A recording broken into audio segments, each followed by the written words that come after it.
আসসালামু আলাইকুম ভিউয়ার্স। আজকে আমি একটা দারুণ ভিডিও নিয়ে আসলাম। ভিডিওটা হলো আমি একটা বালিশ বানাতে চাইছি।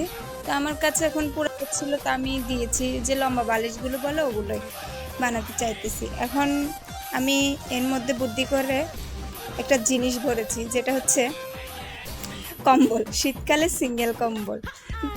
তো এখন তো গরমকাল, যেহেতু কম্বলটা লাগছে না, আমি এখন এটা দিয়ে একটা বালিশ তৈরি করে ফেলবো।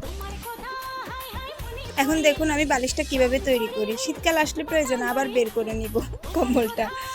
সো ভিউয়ার্স, দেখতে থাকুন। তো ভিউয়ার্স দেখুন, আমার তৈরি হয়ে গেল বালিশটা। নিজের হাতে আমি সেলাই করেছি এই বালিশের কভারটা, কারণ আমার সেলাই মেশিন নেই, এজন্য আমি নিজে হাত দিয়ে হাতে সেলাই করেছি। দেখুন কেমন হয়েছে জানাবেন। বালিশটা সবাই লাইক কমেন্ট শেয়ার করে দিবেন এবং সাবস্ক্রাইব করে আমার পাশে থাকবেন।